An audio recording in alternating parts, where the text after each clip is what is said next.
Well, good day, everyone. Thank you for joining today's Scabinar event. My name is Andrew Friskup. I'm an extension plant pathologist at North Dakota State University. I, on behalf of my co-organizers of this event, Juliette Marshall and Carl Bradley, want to welcome you. And before we get started, I want to give a few thanks. The first one is for the U.S. Wheat and Barley Scab Initiative for funding today's webinar. And I also want to thank the speakers and the panelists that we have collected together. So before I get started, there's a few housekeeping items I want to touch on. First one, we really would like your questions today. And the way we're going to do this is through the question and answer box that you'll find usually at the bottom of your Zoom screen. The other thing I want to mention is about the CCA and CEU credits. And how those are going to be handled is, since we have two sessions today, we're going to place the QR code up at the end of each session, giving you at least about 5 minutes to be able to capture that image and be able to sign up for your credits. Or you can have the option of to the direct link online. And then finally, I would like to more or less speak on how this is going to work today. And since we are calling this a Scabinar, we have two parts. The first one is going to be on the pathogen perspective. So really speaking to the pathogen, how it works in the environments we have in the US. And the second part is going to be on management. What we have done is the speaker for each group is going to kick things off for about 25 or 30 minutes. And then I'm going to introduce the panel members associated with that. And they'll provide one slide with a little bit more information, maybe a perspective from their growing region. So at the end of this, once we get through session one, as I mentioned, we will handle the questions at the end. And we're going to leave about 15, 20 minutes. And certainly at the same time, I'll make sure those the QR codes are up and available. So without further ado, I'll kick things off with the part one aspect of today's seminar. And this is going to be speaking on the pathogen perspective. And with us to lead the initial discussion is going to be Dr. Tom Baldwin from North Dakota State University. Thank you so much, Andrew, for that excellent introduction. I'm really excited today to be presenting to you the first part of the Scabinar, which is the biology of Fusarium head blight. Fusarium head blight is a very complex pathogen with some really unique aspects to it. So I'd like to just share with you what we know about the basic biology of Fusarium head blight and how that could lead into some management strategies. And because the second part is dealing more with management, I'm actually going to talk a little bit at the end about how resistance plays into Fusarium head blight from a biological perspective from the pathogen side. So I'm Tom Baldwin. I'm an assistant professor of barley pathology at North Dakota State University in the Department of Plant Pathology. Just to give you a little bit of background about what we do in the barley pathology program as it relates to Fusarium head blight, I manage the North American Scab Evaluation Nursery, which is a big collaboration between different coordinated projects in the northern Midwest, as you can see here, and hopefully you're getting a kick out of it if you're a Midwesterner, and if you're on the coast, you're probably still confused about these states anyway. So we have collaborated nurseries in Fargo, Castleton, Langdon, Osnabrück in Minnesota, which they labeled as snow. We have Crookston and St. Paul, Minnesota, and then up far north, which is, I believe, beyond this wall, we have Brandon, Manitoba in Canada. So we have an international collaboration on that. So other than that, we also perform other screening nurseries in misted and dryland irrigation for breeding populations and mapping populations for North Dakota, Idaho, and Montana breeding programs. So as you can see by this chart here, these breeding programs are really important to getting and attaining good quality resistance. This downward trend that you see on both the bottom lines in the nursery, the least performing lines, and the top performing lines show a downward trend in terms of DON, which is indicating that the negative slope is an increase in resistance to DON over time. This is a really slow process over 18 years, but we do make some levels of progress on this. Other things my lab do include development of different inoculation protocols for greenhouse assays to try to tease out some of these specific resistances in DON. We're working with Fusarium biomass analysis using qPCR as both a screening tool in the field and also for malt barley process. As you can see in comparison, when you start out with some Fusarium in the barley and then you go and malt it, you sometimes end up with more Fusarium at the end because of the process. And another aspect that we're getting into is the microbiome and how that could play into the barley Fusarium head blight roles. And another one that I'm working with Andrew Friskoff on, which is going to be a really interesting study, is we're going to do an artificial rotation to see how Fusarium, so Fusarium being such a broad pathogen and very good at staying in the environment, we'll have different interactions with different rotation crops. And we'd like to know exactly which genes are being turned on, how these are being selected for if you're rotating barley, potato, and barley, or barley, pulse, and potato, or pulse and barley and pulse. You know, how does that affect the overall gene expression in Fusarium? So, and not that we have time to get into it now, but we have other advanced molecular techniques that we're looking at, including screening and developing transgenic barleys, RNA interference biology of the fungus, and even the use of meiotic gene drives to try to control certain aspects of the fungus. All this to say is that the research is multifaceted and has many, many collaborators to tackle this very persistent problem, which is Fusarium head blight. And of course, I have a really fun and interesting group to work with, so I'm very happy about that. So just to get into what Fusarium head blight looks like, this is the fungus growing through, on the left here, the plant, and as you can see, it's starting to colonize and kind of take over and colonize individual cells, and then spread out into different cells as it grows through the plant. It mostly affects the head, but it can affect the leaves and the root structure. This is why it could also be a root disease or a seedling disease, but it's mostly known as a head disease.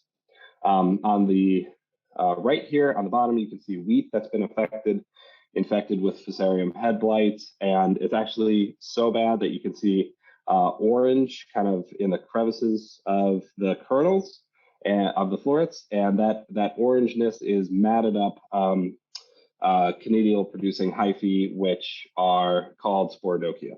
And you know that the field season is really bad if you start to see some of these orangeness peeking into your crops. A slightly different look from wheat to barley, and we're going to go into some of those differences. But you can see some darkening of the kernels, water blotchiness starting to appear. And one of the unique aspects of barley compared to wheat is that barley are infected at one kernel at a time, and wheat can be infected through the rachis and travel up through the head. So other kernels can be infected upwards on the head if infected. But barley is just one kernel at a time. So why is this important? Why is Fusarium head blight important? It's because there are some important production quality issues with Fusarium head blight. In barley specifically, because barley is used for malt, which is used for beer, which is super important for some of us. It requires a low threshold of Fusarium head blight because the Fusarium itself produces proteins that cause a phenomenon called gushing, which you can see this bottle of beer being popped open and the gushing coming out of the bottle. And it'll also cause contamination of mycotoxins, mycotoxins being a toxin produced from the fungus. And the primary mycotoxin of interest is the deoxynivalenol or DON mycotoxin. These are regulated by the FDA for human and animal consumption because it'll cause harm. Deoxynivalenol, also called vomitoxin, because if fed in high enough quantities to swine, will actually make them throw up, hence the word vomitoxin. It's regulated at 1 ppm for human consumption and 5 ppm for swine, not to exceed, and 10 ppm for ruminoids like beef cattle production. Besides the deoxynivalenol, the derivatives, which are 3-A-DON and 15-A-DON, which the fungus produces, and then it's transformed into deoxynivalenol in the plant. The fungus also produces another mycotoxin, which is an estrogen mimicker called zearalenone. So just to get you into a basic mindset on the life cycle of Fusarium head blight, where we would start is where they would start in the beginning of the field season, which is as residue on as mycelia on residue from the crop of the previous year. And it's hanging out on that residue until the springtime, where it starts to produce what's called parathecia. Parathecia are called like that because they're cup-like or pitcher-like fruiting bodies that contain spores. They look like this. And each of those parathecia contain asci, which contain ascospores, and those ascospores are released in the spring to be the primary infective agent for that year. This is what the ascospores look like over on the right. And then they cause the head blight, which then colonizes the plant, and the fungus will then produce a second type of spore called a conidia, in this case macroconidia specifically, which are another secondary infectious agent for the field. These cause mainly diseases in the head, and as you can see, this was a picture from Juliet Marshall on the levels of severity, on the top being less severe and on the bottom being more severe, producing what is called this tombstoned kernels. And these kernels too can act as inoculum, or contaminated stalks and leaves can also act as residue for the following year, and then the cycle starts over again. So just a little bit into spore morphology and spread. Microconidia are generally splash dispersed, and they're dispersed throughout the canopy, so you have local spread. The microconidia are considered to be more virulent than the ascospores, but the differences between macroconidia and ascospore virulence is pretty minimal. The ascospores, which are ejected from the parathecia, can be carried long distances. One study found monitoring air sampling at 60 meters up had twice as much ascospores as macroconidia. And parathecia or ascospores are known to travel approximately 1 kilometer. So other experiments have measured them going out further, but there's a question at which distance is the spore still viable. Parathecia themselves can discharge the ascospores for up to 12 millimeters, which is enough to get it into the air for the ascospores to be traveled off. A third type of spore that Fusarium can produce is the chlamydospores, which are survival structures. They are thick-walled. They're thick-walled spores. They have less to do with dispersal in the air, and they have more to do with survival in the soil.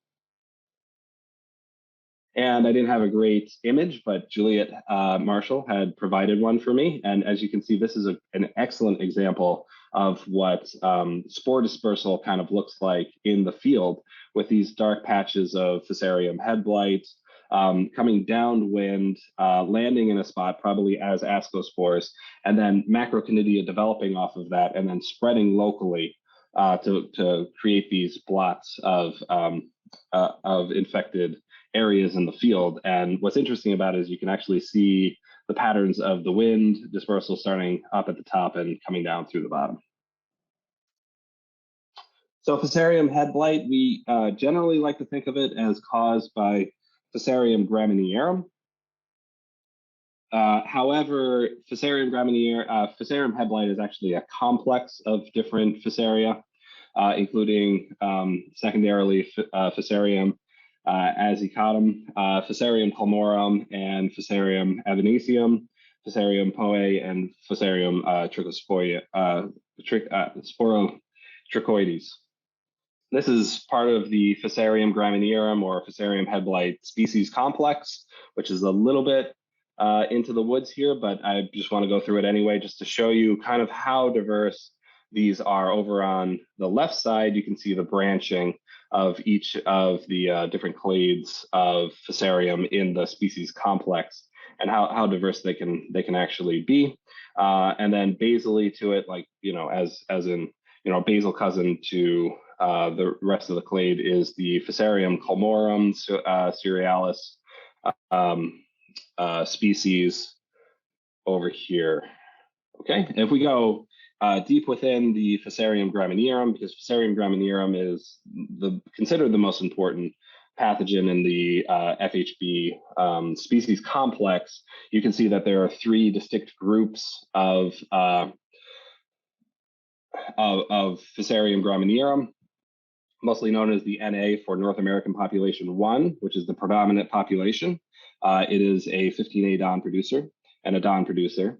The NA2, which is a 3A DON producer, and the NA3 group, which is an NX2 producer, which is another trichothiecin mycotoxin. So predominantly, as I said, the NA1 is predominant in North America. However, there is a faster growing spread of NA2, which is a more virulent population because of the production of the derivative, the 3A DON mycotoxin. It produces more toxin per grain, grows faster, and spreads more quickly than NA1 isolates. So on an individual population level within Fusarium graminearum, you have these competing, you can call them variants, just to bring in some terms that you might hear modernly into the mix, and some of those variants will take over faster than others, even within the Fusarium graminearum population. Interesting enough, a paper by Dr. Juliet Marshall showed that with increasing corn acreage is kind of changing the populations of Fusarium graminearum, where the more native population of Fusarium culmorum was dominant. That changed from 1989 to 2011 to be mostly Fusarium graminearum. So the more aggressive species and the more aggressive isolates tend to take over and spread. And this is, of course, not good because they can be more virulent and they can produce more toxin. Just to give you an idea. So then why do we not have just resistance to this? And the answer is because resistance is really complex. There are 5 types of resistances that are considered, and it has to do with the biology of how the Fusarium infects. The first type of resistance is considered resistance to initial infection. And what you're seeing here is, again, the fungus has to kind of penetrate the plant tissue to colonize. And so if you have a level of resistance to get through the cellular cuticles to block that infection, then you'll have an initial resistance, which we like to call type 1 resistance. There's not really great single gene resistance sources for that, but that's being investigated. Also, I'd like to bring up just the pathogen biology. This is really fascinating, and that there are actually structures which are called infection cushions that Fusarium head blight causing species produce. And these infection cushions are kind of like knotted up hyphae that allow for penetration pegs to insert and penetrate through the cell walls. And that's how the Fusarium gains access to the plant. And you can see those here. Interestingly enough, the hyphae, which are runner hyphae, those are in red, and the infection cells are in green, and they're in green because they're markered for the production of deoxynivalenol. Although deoxynivalenol is not necessary for the initial penetration into the plant, it is necessary for colonization of the plant. So that deoxynivalenol production is being queued up even while the initial penetration is starting to go on within these infection cushions. Okay, then type 2. Oh, and there are some structures on the outside of the plant cell that can kind of prevent Fusarium from infecting. So type 2 resistance is probably the most well-known resistance, especially in wheat, because it's easy to test for, and that is spread through the head. This is both a qualitative and a quantitative trait, because if the Fusarium cannot produce deoxynivalenol, then it cannot penetrate through the rachis and then colonize the head. So on the left here, you can see a Don-producing strain of Fusarium graminearum that colonized the entire head, causing this bleaching that you see in wheat, versus a strain of Fusarium graminearum that does not produce deoxynivalenol and could only infect one floret when it was inoculated. Both of these were inoculated with a single floret. Barley, on the other hand, has a natural type of type 2 resistance where it's independent of the mycotoxin deoxynivalenol. So inoculations on barley with or without deoxynivalenol production will always lead to a single kernel being infected. That was true until it was found that a critical gene in barley, a UDP glycosyltransferase, will actually modulate how well that resistance is held up. And you can see here some spread through the rachis to other florets. Type 3 resistance is resistance to kernel damage. So how well it resists being infected, going from the healthy to tombstoned and pinkish raisin type of kernel damage. This is important for stopping the spread, but also for retaining healthy kernels. Type 5 resistance is resistance to yield loss. So there's a yield loss component as well to Fusarium head blight. This is more impactful in wheat than it is in barley. And then type 5 resistance is resistance to the mycotoxin accumulation themselves. I like this level of classification. Sometimes it's classified a little bit differently, but the type 5 resistance is broken up into two classes. The class 1 is detoxification, which involves a gene in barley, for instance, called UDP glycosyltransferase, which takes the deoxynivalenol and turns it into Don-3-O-glucoside, which is a detoxified form of deoxynivalenol. This is one of the reasons why barley can get have less severe FHB than, say, wheat. Recently, research has found a new gene, which actually comes through a horizontal gene transfer into a cousin that they bred into wheat called FHB7, which functions like the UDP glycosyltransferase, but it functions in wheat.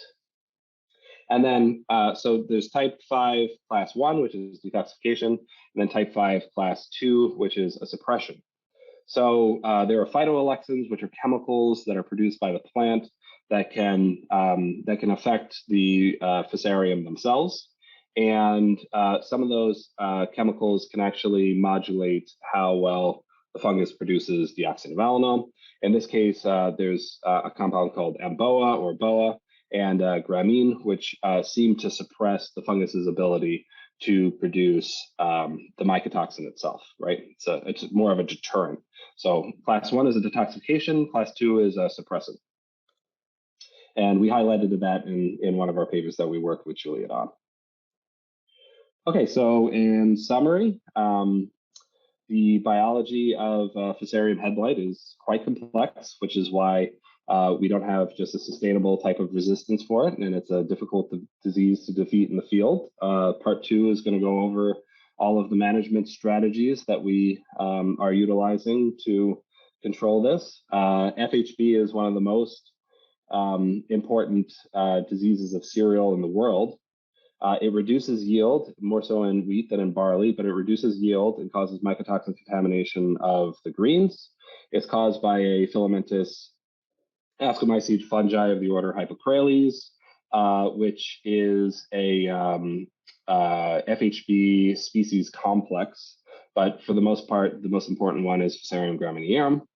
And that complex is very diverse and is very dynamic in terms of how the population is shifting and changing. It resides in residue in the fields in the spring. That residue then holds the mycelia, which produces parathecia, the fruiting bodies of the fungus. Those fruiting bodies produce the spores, which are wind and splash dispersed. And those spore dispersals can cover large regions. So it makes it very difficult to control. And then finally, resistance to FHB is highly complex, broken up into 5 categories that we talked about. And this complexity is part of the reason why resistance is so difficult to attain. Other than that, I have a list of references here. If these are being posted, you're welcome to go through that. And if you have any questions, let me know. Other than that, thank you very much. Thank you to the coordinators of the Scabinar, Andrew, Juliet, and Carl. And I have to head out a little bit early because I have a Fusarium workshop going on right now in Asilomar, California. But I'm looking forward to any of your questions. Thank you. Thanks, Tom. Appreciate that kind of that complex version of what the pathogen looks like, and kind of keep things moving on. I'm going to ask some of my panel members to more or less introduce themselves here in a little bit. And as I mentioned, for the questions, please use the chat box, or I'm sorry, the question and answer box, not the chat box. And to begin with the panel members, I'm going to first have Dr. Stephen Wagulo. He provided a slide, and how this is going to work, each panel member is going to give about a 2 to 3 minute synopsis or something that's important from their point of view when it comes to the pathogen. And the first one we have is Dr. Stephen Wagulo. Yeah, good morning, everyone. And again, Dr. Tom Baldwin did an excellent job of presenting the biology of Fusarium graminearum. This slide, I'm just showing some different forms of the pathogen. As Tom mentioned, there are 2 stages. The sexual stage, which is called actually Gibberella Z, and that one is the one that produces the perithecia, the survival structures on crop residue. And then the asci that Tom was talking about is showing here. Those are sacs that spores are producing, and then the ascospores. And then again, the fungus sporulates, it infects, spreads through the head, and when it's warm and moist, it will produce those orange masses of spores. The fungus also can survive as mycelium, as I'm showing that plate on the bottom, and then those macroconidia, the boat-shaped spores. And then Tom also mentioned the tombstones, which I'm showing there, also known as Fusarium damaged kernels. So these kernels will contain very high amounts of the mycotoxin dioxinivalenol. And so here in Nebraska, Fusarium head blight occurs sporadically. We get a major epidemic once every 6 or 7 years. And the reason is that we have a very variable climate. Some years we are actually more or less in drought, and other years we can get a lot of rainfall. The environment varies greatly across the state. In the southeast corner, the annual rainfall is average 35 inches. And in the northwest corner, about half of that, about 17 inches. So you can see that there's a lot of variability, and it's drier as you go west and north. So Fusarium head blight in Nebraska occurs mostly in the southeast, south central, and southwest part of the state. In 2050, I do surveys. Actually, I meant to mention what the work I do. I'm an extension specialist as well as a professor, and my research actually is on Fusarium head blight, but my extension covers cereal crops, mainly wheat, ornamental crops and forages. But I do disease surveys every year, wheat disease surveys. And in 2015, I collected samples, and 3 of those samples turned out to be Fusarium boothii, which is a species that had not been found actually in North America. So Fusarium boothii is just an additional species that causes Fusarium head blight, in addition to those that Tom showed at the beginning of his talk. Again, it's a very difficult disease to manage. We are doing our best, researchers around the US and the world, to come up with management strategies. All right, thank you, Stephen. The next panel member I'd like to just speak on some of the Fusarium pathogen is going to be Dr. Juliet Marshall. Thanks, Andrew. I'm Juliet Marshall. I work for the University of Idaho, and I am off campus in the Idaho Falls and Aberdeen area, the southeast portion of the state. I'm a cereal specialist, and I work both on the agronomy and the disease cycles associated with the diseases in southeast Idaho. The area that we have in southeast Idaho varies tremendously in environment and elevation. A good example is that the Twin Falls area can be as low as about 3,200 feet in elevation, but some of our production areas go as high as 6,300 feet in elevation. So we have a dryland and irrigated conditions, and under those conditions, especially the irrigated conditions, we've seen some increasing environmental conditions that favor the pathogen. And so I put up the slide for growing degree days. And just to illustrate how dramatically there's been some changes in our environment, not only during the daytime temperatures, and this slide shows our cumulative growing degree days over the 31-year average versus 2015, which is the orange line, and in 2021. So 2021 surprised us with a very quick increase in growing degree days. But just because it's hot, in our environment, hot means conditions that are more conducive for the development of Fusarium head blight, especially because we're having, in this desert environment, increasing nighttime temperatures. And so with those increasing temperatures in the evening, the cool evenings aren't as cool. We actually facilitate spore dispersal and infection in those evening higher temperatures. And of course, with the increase in this desert environment, yes, you think it's very, very dry. And in 2021, it was very dry, desert-like, as well as a heat dome that situated itself over the Pacific Northwest. So in 2021, we had limited Fusarium head blight in the field, whereas 2015, we had a lot more Fusarium head blight. So these changes in the environment, both with increasing temperatures, increasing humidity under center pivot irrigation, and increasing acreage of corn results in higher disease pressure associated with Fusarium head blight. So under those conditions, 2021, even though it was drier, when we have small grains following corn, we had incidences of Fusarium head blight and high DON levels that resulted in 10 parts per million of DON in infected small grains. So the environment plays a huge factor. Thanks, Andrew.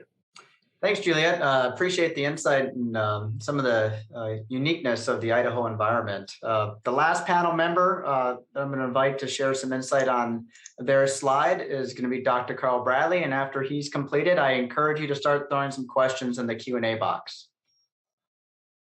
Thanks, Andrew. As Andrew mentioned, I'm Carl Bradley. I'm a plant pathologist at the University of Kentucky with extension and research responsibilities in small grain crops, diseases of small grain crops, as well as soybean. In our area, we grow a lot of soft red winter wheat. We grow a little bit of winter barley and just a little bit of winter rye. So the picture that you're seeing here, this is actually a picture of us planting some of our research trials. What you're looking at there is the bottom of our research grain drill. And you can see that there is a lot of corn debris that we're planting into. So in my area and sort of in the states around me, there's a lot of corn production, especially in Kentucky, a lot of no-till practices. So we're planting wheat and barley into a lot of corn residue. Almost all of our small grain crops, not all of it, but a good chunk of it follows corn. So I just kind of wanted to make that point that we're in an environment here, or geography at least, where there's a lot of potential inoculum coming from that corn debris. All of you are probably familiar with the disease triangle, and certainly that's been alluded to and talked about here already today. But if you think about that disease triangle, there's really three components. There's the pathogen, there's the host, and the environment. So in the conditions that I'm in, two of those things are always there. We've almost always have the pathogen present because of that corn debris that we're planting into. So that is not a limiting factor in our area. Of course, the host would be there when we're planting something like wheat or barley. And so it really comes down to the environment is the important piece there. And as Juliet mentioned, environment's critical for her area. It's also critical probably anywhere where you're growing these crops that are susceptible to Fusarium head blight. But that tends to be the limiting condition in our environment or in our geography is the environment, because the other two components are always there. So, when we have that weather that's favorable for infection, when our small grain crops are starting to head out, and we're seeing a lot of rainfall, a lot of cloud cover, some dew, things that are keeping those heads moist for an extended period of time, that's when we often have a high risk for Fusarium head blight. So for growers in our region, that risk is always there because of that inoculum is just always ever present. So we'll get into management later, but one thing to keep in mind is that risk is always there for this area. And so the varieties that you choose and then the other management practices that go along with that always has to be in light of a high risk because of a lot of the inoculum present for Fusarium head blight. Thanks. Thank you, Carl. I guess at this time, I'm going to start answering some of the questions. So just ask the panelists to turn on the videos and the speaker. And we have one question in the Q&A box. This one is for Tom. The question is, do you see differences in durum as well compared to wheat or barley? Is there a difference in plant or disease biology? I'm assuming he means phenotypically. As more of a barley person than a wheat person, although I have seen infected durum, thanks to Juliet, and Juliet could probably speak a little bit better on it than I could. There's not a phenotypic difference between wheat in terms of how the disease is expressed and durum. It's just more so because durum is so much more susceptible. You can't get those FHB resistance traits in durum. Any other panelist members want to provide any more comments on that? Okay. Second question is again for Tom. It's a three-part question. Some of these you might be able to answer together. I'll leave it up to you. But the questions are, could you go over the improved inoculation technology your lab is using? The second one is, with the NX2 strains of Fusarium graminearum, do you see these strains gradually replacing the NA2 population in the future? And then the third one is the types of FHB resistance, specifically 3, 4, and 5. Is more of a comment, I think, is there is maybe some misinterpretation of that. But could you answer the first two, Tom, as far as what we speak for the inoculation, maybe any insights on these populations with these different mycotoxin profiles?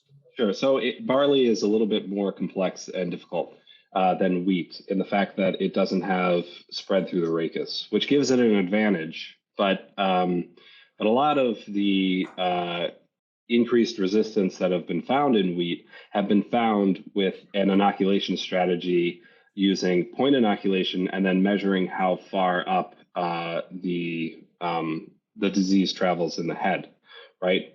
But with barley, you don't have that. So the advanced techniques that I'm working on are a dip inoculation, which allows us a very specific control of the inoculum and hitting it at a specific time point, which is just about at anthesis, to really get at, we're hoping to get at the type 5 resistance, which is resistance to accumulation to deoxynivalenol with that procedure. It's a little bit time consuming and laborious, and barley is a little bit tough to grow compared to wheat in a greenhouse environment that we're finding. But we're hoping to make some headway with that, like it was done in wheat. So then the second question I forgot already. Can you remind me? Yeah, so it's more specific to the NX2 strains of Fusarium graminearum. Yes. Do you see these strains gradually replacing the NA2 population in the future? I don't think so. I don't think that they have a ecological advantage over the NA2 population or an aggressiveness advantage. They're just there, and they probably have an ecological niche that helps them to navigate some different environments. And the APS panel that we just had, I think we found the NX2 population was a little bit better suited and adapted to where the field was bordered to a forest. Yeah, I would just like to add that the NX2 populations, actually, some work that was done several years ago found that that population is limited just to southern Canada and northern USA. So I agree with Tom that it's unlikely that it's going to spread and overtake the NA populations. Yeah. And the last question was a comment about the confusion on the types of resistances. Some previous authors had listed them as type 1, 2, and 3, and then found other resistances that they listed, type 1 through 5. And then there sometimes, for instance, resistance to kernel damage is listed as type 3 and not type 4. So that does get a little bit confusing. I like to stick to this one because, it breaks type 5 up into two classes, class 1 and class 2. Okay.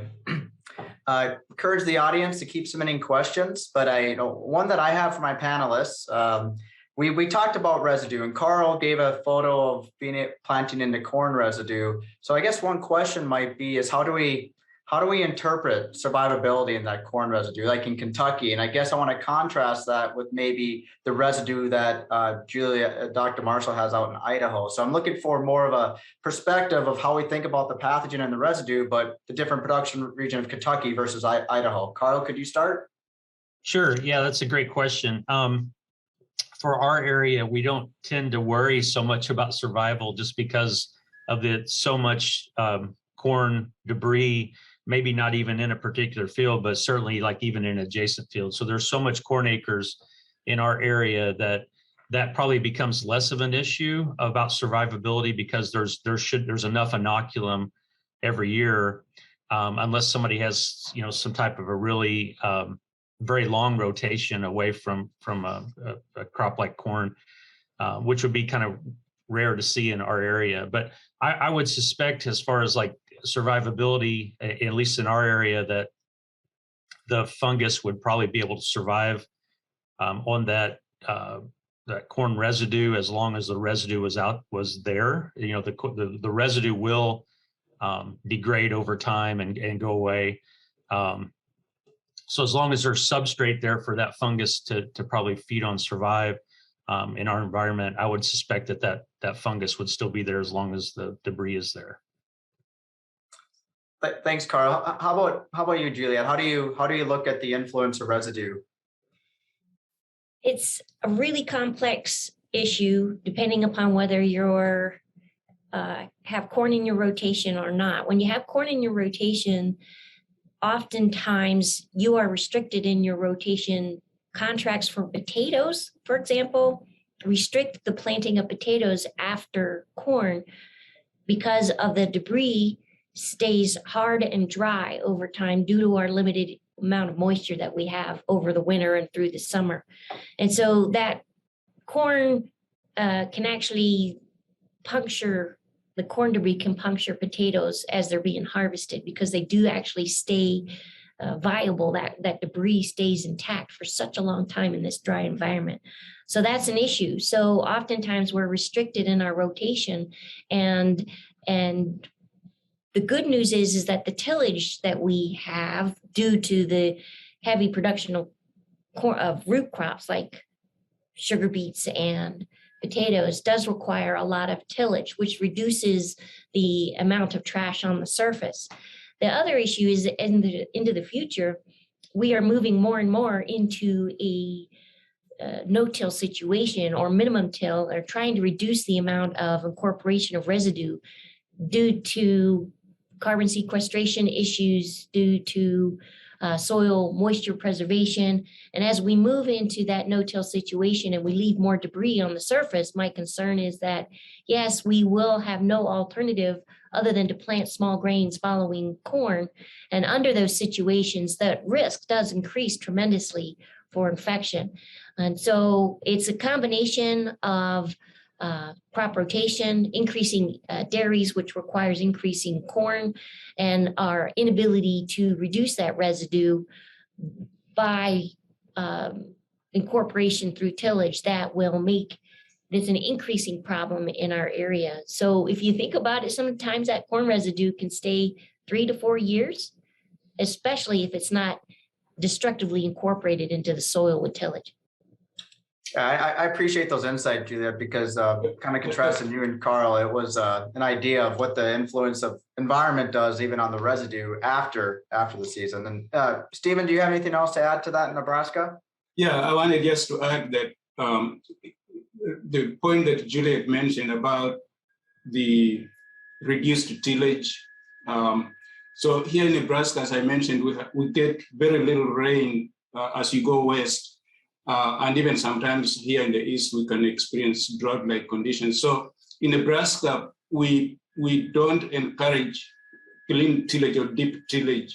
And there's a lot of corn and wheat and sorghum, all these cereal residues. There's a lot of it. I think we are the third or fourth producer of corn in the United States. So there is a lot of corn residue on the soil surface.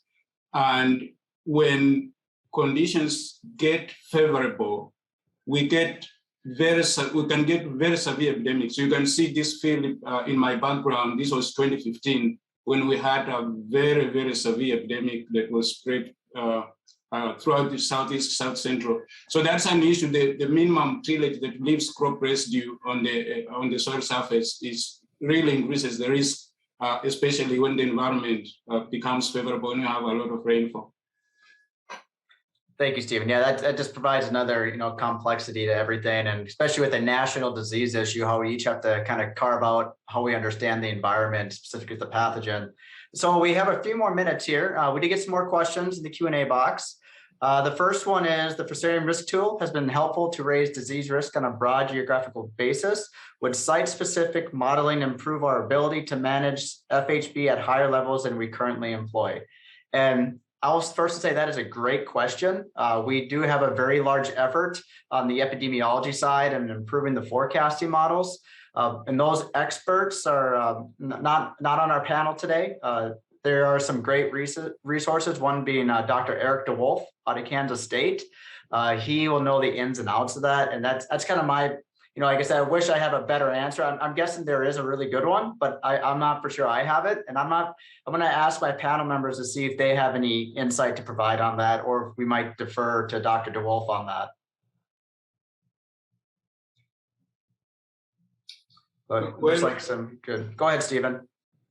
Yeah, I think that site-specific modeling would possibly get, some more accurate prediction for that locality. But in general, the National Fusarium risk tool that we are using is really accurate for most of the states that use it.